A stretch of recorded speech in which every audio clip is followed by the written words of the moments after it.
Hello students, today we will solve CGL 2023 18 July Shift 3 English sections questions. So let's start.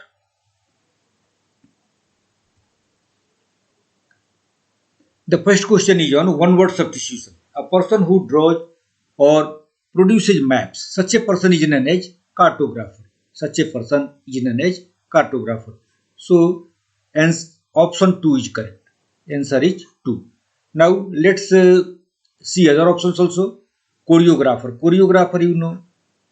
Choreographer is a person who is expert in art of dancing and violence. Now chauffeur. Chauffeur is a person who drives a motor vehicle. So a driver who drives motor vehicles is known as a chauffeur. Then calligrapher is a person who is expert in, who knows the art of handwriting beautifully. A person who writes with his hand beautifully, such a person is known as calligrapher.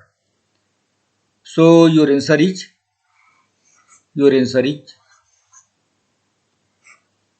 2.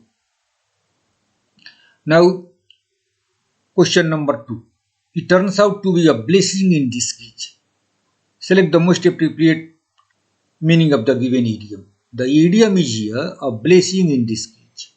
मतलब एक blessing है लेकिन hidden है, जो apparent नहीं है, जो transparent नहीं है. Such a blessing which is not clear, which is in hidden stage. For that you will have to write words. Has a good effect even though at first seems it would be bad. कोई चीज ऐसा लगे जो पहले खराब जैसा लगे लेकिन उसका इफेक्ट अगर अच्छा हो तो ऐसे इवेंट को हम क्या कहते हैं? It is a blessing in disguise. It was a blessing in disguise. तो answer is 1. a blessing in disguise. Now question number 3. Select the most appropriate meaning of the given idiom. Through thick and thin. Through thick and thin क्या है? Thick से हम समझते हैं good days and thin से समझते हैं bad days. तो a person who help you in bad and good days is known as a person who ये who helps you in good days and bad days means he is with you through thick and thin. तो thick and thin का मतलब हो गया in good times and bad times. A good friend helps you through thick and thin. He is there with you in good days and with you in bad days. तो through thick and thin का मतलब हो गया अच्छे और बुरे दोनों वक्त में, in good times and bad times. Option number 4 is correct. Correct option is option 4. Now question number 4. Describe how you will tell everyone that Mr. Akhil opened the gate. Mr. Akhil opened the gate. ये sentence है, इसको हमको passive voice में बनाना है. क्या बनाएंगे? The gate was opened by Mr. Akhil. तो यहाँ दिया हुआ है the gate was opened by Mr. Akhil. तो ये हमारा सही है and option 2 is correct. Others are wrong. ये सारे रॉन्ग हैं. Now in next question underlined word is inevitable. Inevitable means क्या होता है? जो होना ही है, जिसको हम रोक नहीं सकते हैं, जिसको हम डिनाई नहीं कर सकते हैं. इसका हमें सिनोनिम्स लिखना है. Synonym of inevitable. ये भी ध्यान रखना है कि एंटोनिम लिखना है कि सिनोनिम लिखना है. तो हमें लिखना है सिनोनिम. तो इनएविटेबल का सिनोनिम हो गया undeniable, which can not be denied. Option 4 is the correct one. These are all not related with inevitable. Now the next question is I have not seen you since last year होना चाहिए. जब भी यहाँ ये last year है, present perfect tense है, तो हम यहाँ पर फॉर का प्रयोग नहीं करके सिंस का प्रयोग करते हैं. जब भी पॉइंट ऑफ टाइम कोई खास टाइम दिया हुआ हो, since 1980, since Monday, since next day, since my birthday, ये सब सारे केसेस में सिंस का प्रयोग होता है. तो most approved that can substitute the underlined segment in the तो यूज सिंस लास्ट ईयर। ये है option 3 is the correct one. Now question number 7। In question number 7 a sentence has been divided into parts. One of them may contain an error. Select the part that contains the error from the given options. See, the present century threats to our environment which include interfering species, elements, pollutions, and a boiling temperature, overputting wildlife populations at peril. अब ये present situations है, present century threats. Present century के threats हैं क्या क्या हैं? Present century के threats हैं थ्रेट्स टू आवर इन्वायरमेंट। हमारे इन्वायरमेंट में प्रेजेंट सेंचुरी के थ्रेट्स क्या क्या हैं? Interfering species, elements. एलिमेंट्स में क्या होता है? सिकनेस, बीमार। Elements, pollution and boiling temperature. तो these are putting wild life populations at peril. ये वाइल्ड लाइफ पॉपुलेशन को संकट में डाल रहे हैं। तो वर का प्रयोग नहीं होकर के आर का प्रयोग होना चाहिए। प्रेजेंट सेंचुरी थ्रेट्स है, तो प्रेजेंट सेंचुरी थ्रेट्स जब है तो यहां पर वर्ब भी उसी के अनुसार आर का प्रयोग होना चाहिए। तो हमारा ऑप्शन ये गलत है। तो हम देखते हैं ये कहां पर है।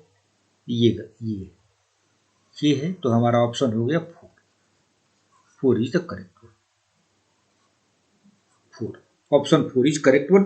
और इसका करेक्शन क्या होगा? यहाँ आर होना चाहिए, वर का प्रयोग नहीं होना चाहिए, क्योंकि ये थ्रेट्स जो हैं वो प्रेजेंट सेंचुरी के थ्रेट्स हैं। प्रेजेंट सेंचुरी के थ्रेट्स है, प्रेजेंट सेंचुरी थ्रेट्स। तो यहां पर आर का प्रयोग होना चाहिए। Now next question, select the most appropriate synonym of the given word. Unbiased. Unbiased means हम not biased, neutral, to be neutral, to be not to show favour to a particular person is known as unbiased policy. तो इसका synonym हो गया objective. It's synonym is objective. This one is wrong. Subjective is also wrong, and organizational has nothing to do with unbiased. Unbiased is an adjective, and objective is also adjective. Objective is a noun also. In form of noun, its meaning is purpose. When objective is a noun,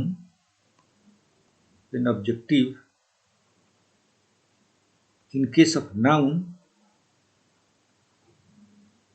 its meaning is purpose.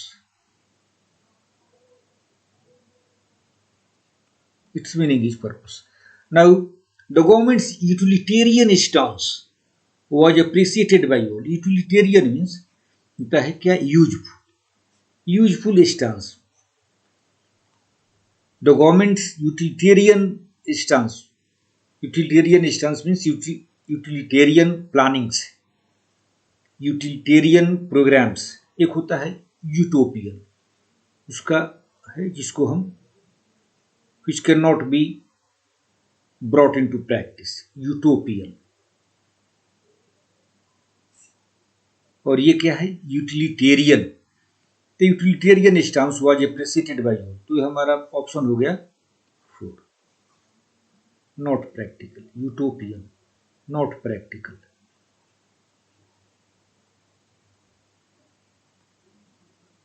Not practical. Select the most appropriate synonym of the underlined word. The committee wanted us to explain this in detail. Explain के लिए हमें एक synonym लिखना है। क्या होगा? Elaborate. Elaborate का मतलब डिटेल में किसी चीज को एक्सप्लेन करना। तो ये हो गया एलेबोरेट। कलेक्ट नहीं होगा, कीन नहीं होगा, ट्रबल नहीं होगा।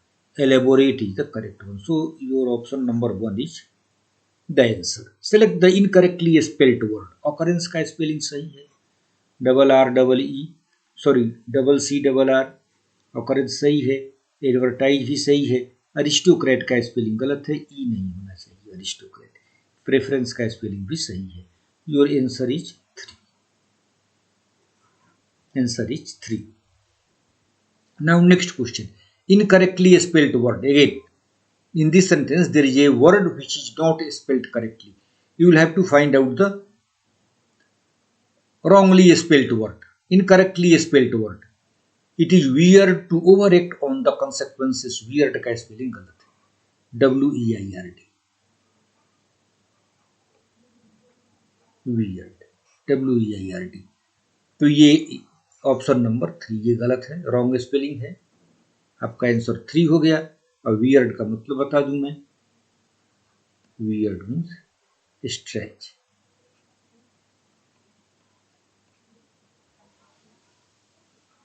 Weird means strange. Now select the option that can be used as a one-word substitute for the given group of words. Being careful that every detail of something is correct. Such a person is known as fastidious. Fastidious. To be careful towards the correctness of the data. Such a person is known as fastidious. Stubborn क्या होता है? Obstinate. Stubborn is headstrong. Impregnable, unconquerable, जिसको हम जीत नहीं सके. Squeamish, a person who gets offended very easily. Such a person is known as squeamish. Stubborn का हम आपको और सिनोनिम्स लिख देते हैं. stubborn का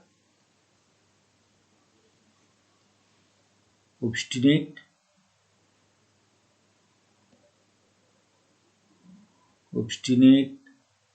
headstrong,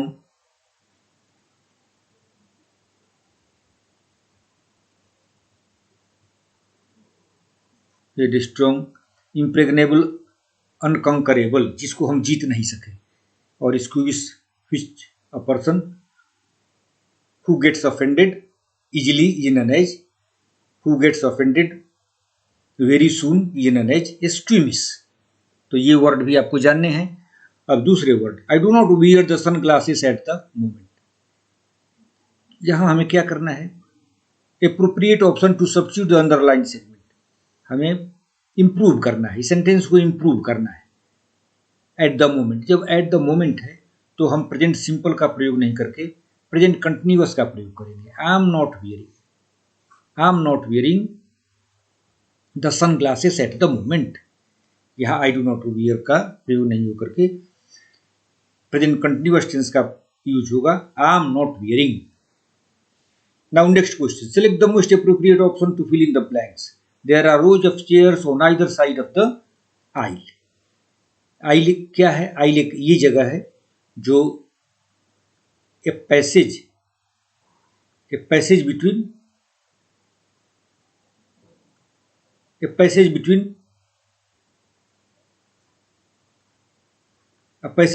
two rows of chairs.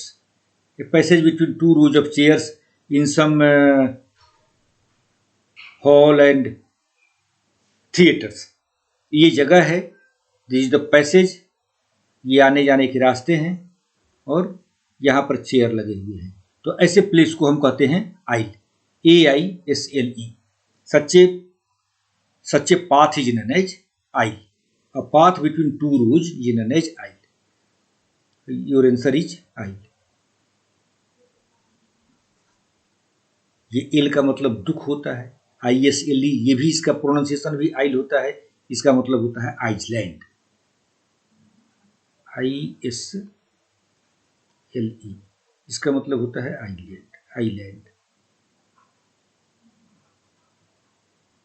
Island, टापू जिसको हिंदी में बोलते हैं. Now next question. Select the most appropriate option that can substitute the underlined segment in the given sentence. Her hopes for building her own house were beaten. क्या होना चाहिए? dashed. Her hope to build a house was dashed when she lost her jewelry box. हमें इसको क्या करना है? इसको करना है select the most appropriate option. इसमें इसके लिए एक ऑप्शन दूसरा हमें इंप्रूव करना है. इस सेंटेंस को कैसे इंप्रूव करेंगे? Her hope her hopes to build house were dashed.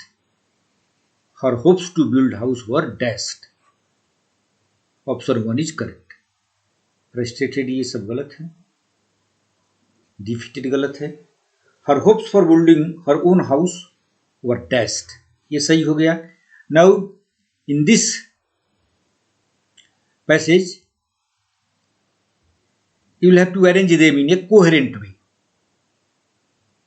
But से ये शुरू है, इसका मतलब पहले और भी कोई सेंटेंस हो गया, फॉर इंस्टेंस है, इसका मतलब भी पहले कुछ और होगा, तो ये शुरू हो जाता है। Recent years while the courts have come about strong orders on environmental issues, these have sometimes affected people's livelihood adversely।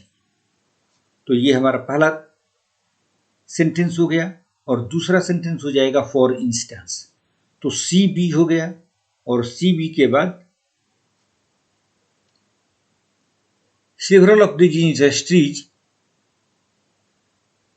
were polluting the neighborhood last में, but while the court section solved one problem, it created another, and because of the closure, many workers lost their jobs। तो हो गया हमारा C B. और आपको ये भी देखना है कि जब हमको सी बी मिल गया और सी बी किसी ऑप्शन में नहीं है, तो दूसरा पढ़ने का कोई जरूरत नहीं है। ऑप्शन 4 इज क्लियर, क्योंकि इतना ज़्यादा टाइम नहीं रहता है, आपको मैथ्स भी करने हैं, रीजनिंग भी करने हैं, एंड जीके भी करना है, करंट जनरल अवेयरनेस भी करना है। तो अगर आपको सी और बी मिल गया कि सी और बी तो होना ही होना है। अब ए और डी में कौन सा होगा, लेकिन टाइम बर्बाद करने की जरूरत नहीं है, क्योंकि सी बी के बाद सी बी इसमें कहीं है नहीं। तो option 4 is correct one. Select the most appropriate synonym of the given word. Consequence, consequence के लिए सिनोनिम क्या है, आउटकम, रिजल्ट। इसको हम कॉन्सेक्वेंस क्या कहते हैं, रिजल्ट, आउटकम, रिजल्ट। तो आपका option 1 is the correct one. Now describe how will tell your friend that mister Ram uses multimedia for teaching. Multimedia is used for teaching by Ram. Multimedia is used, देखिए कहाँ लिखा है, multimedia is used by Ram for teaching the children. तो ये option number 3 is the correct one, option number 3। Next one, Aniket, this sentence is in 4 parts, in 3 parts, and another one is no error. If there is no error, you have to opt no error. Let us see, go through this sentence. Aniket lives in the small apartment. In a small apartment होना चाहिए, in a, तो ये B गलत हो गया, तो B है option number 3, तो आंसर हो गया 3। Now next, this paragraph you will have to fill in the blanks with correct options। Sukrat seize flying, सुकरात एक फिलोसफर थे, उसके बारे में ये पैसेज है, सुकरात के बारे में बताया गया है। सुकरात is flying, now he is soaring. Soar का मतलब ही फ्लाइंग ही होता है, सोअर का मतलब भी उड़ना ही होता है, लेकिन उसमें सेंस थोड़ा अलग है। Birds are soaring, soaring prices भी होता है, सेंस वैसे ही है। तो now he is soaring, the wings behind him beat in a calming rhythm behind while the cool air rushes past. तो यहां क्या हो जाएगा, एक तरफ क्या है कि the wings behind him beat in coming rhythm, और दूसरा क्या है, वाइल। जब दो अपोजिट सेंस को एक्सप्रेस करना हो तो वाइल का प्रयोग करते हैं। तो हमारा आंसर हो गया यहाँ पे वाइल। और तीसरे में क्या देखना है, his wings are all that matter. His wings are all that matter means he is soaring, so if wing is not there then flying and soaring will not take place. तो ये कह रहा है कि his wings are all that matter, सबसे ज़्यादा valuable क्या है? विंग्स है। Wings, his wings are all that matter, dash at the rushing wind like the sails of some great C vessel. ये विंग्स जो हैं हवाओं से टकराते हुए सुकरात को लिए जा रहे हैं। तो क्या लिखेंगे हम यहाँ पर? सेलेक्ट द मोस्ट एप्रोप्रिएट, हवाओं से टकराते हुए, स्नैपिंग। तो wings are snapping with rushing wind. एक तरफ से हवा आ रही है, दूसरी तरफ से विंग जा रहा है, तो स्नैपिंग। यहां स्नैपिंग हो गया। Now his back muscles flex, his back muscles are moving up and down, flex with the efforts, with the effort। Answer हो गया 4, with the effort। But sweeping into the sky does not require much of one। The, अब इसका क्या है? The sensation is pleasurable। आप यहां देखें, उसका जो अनुभव है, इंडिग्नेशन नहीं होगा, परवर्सन नहीं होगा, लैमिनेशन का कोई मतलब नहीं है, सेंसेशन उसका। ये सब जो हो रहा है, sorry, it's sensation, the sensation is pleasurable even exhilarating, with flight there is freedom beyond description and ecstasy. Ecstasy का मतलब भी आपको याद रखना है। एक्सटेसी का मतलब enjoyment, enjoyment, delight, delight, boarding और इमोशनल। तो यहाँ हो गया हमारा सेंसेशन। सेंसेशन कौन सा ऑप्शन था? ये ऑप्शन है 3, ऑप्शन नंबर 3, ऑप्शन नंबर 3। पहला में क्या था? पहला में स्वेरिंग, एक हो गया। यहाँ था snapping, snapping 4, snapping 4, and the fourth one was effort, 4, 4 का 4, एंड 2 में पाइल। पाइल किसका था? पाइल था सेकंड का। So friends, with this I have explained and solved all the 25 questions held on 18 July in shift 3. Expect and suggest you to go through these questions again and again. It will be fruitful and it will help you to score more marks in coming exams. To see you in next video. Thank you very much.